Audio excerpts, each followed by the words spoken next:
Okie doke. So radical acceptance offers us the opportunity to shift from why me to what now. There's this amazing YouTube. You can find it, look for like the escalator problem or stuck on the escalator.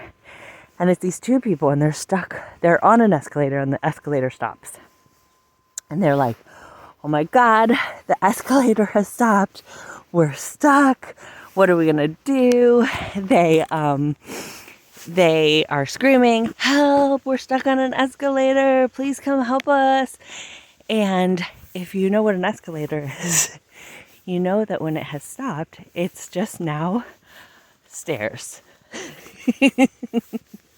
So these people can easily walk up or down the stairs and be fine.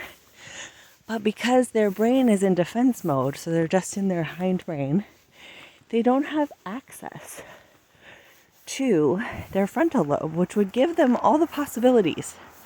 You know, okay, we could walk, we could basically walk up or down, and we'll be fine, right? There's the friend with the sunglasses. Just gave me another friendly wave. So anyways, we often can't see possibilities, and radical acceptance gives us the opportunity to look at the situation. We might want to, say, okay, what's going on? Where am I? Check in with your senses. What do I see? What do I smell? What do I taste? What I touch? Look around us, and all of a sudden, as our nervous system shifts back into our frontal lobe, we realize there are possibilities. We can go up the escalator. We can go down. So instead of why me, oh no, this happened, we now get to go, okay, what now? What am I going to do with this situation?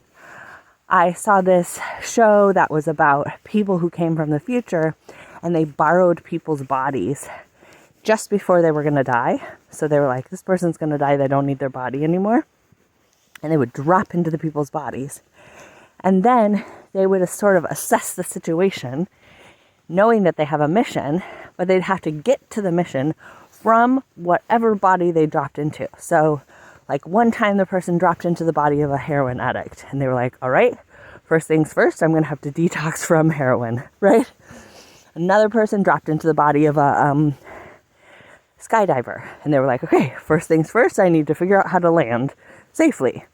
Another person dropped into the body of a mom of a baby who was in an abusive relationship. So first things first, I'm going to need to figure out how to get out of this relationship, right? So we can have multiple futures based off of our current situation.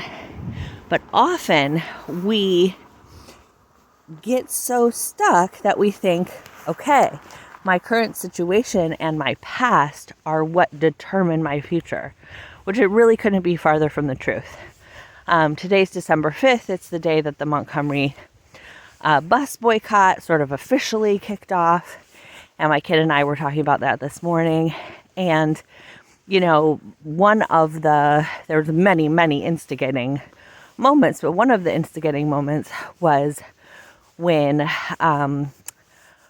a woman who was a professor was insulted getting onto the bus, a black woman. And she thought in her head, I'm not doing this anymore, right? All signs pointed to, this is the way it is.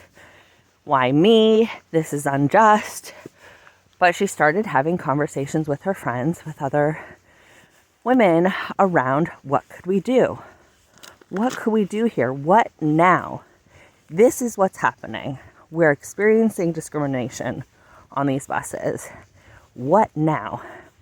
And the what now becomes one of the most powerful things you can offer to your nervous system, because the nervous system loves puzzles.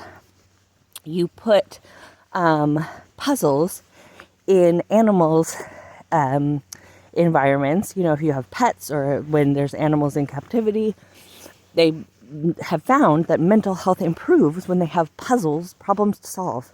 We're wired for that. And when we shift it into what now, what possibilities are here, our whole nervous system and brain gets on board. Okay, let's figure it out. Let's come up with ideas. Let's problem solve. Let's try things out. Let's test it and have theories. You know, the nervous system is actually excited by that. Versus when we're like, you're doomed, you're stuck. Then the nervous system's like, I'm not wired for this, right? And it goes into a dorsal shutdown. So, shifting from why me to what now, it may take some distress tolerance in between, right? Give yourself a moment to get oriented. Might have to do some, movement, some cold water, some ice on your wrist.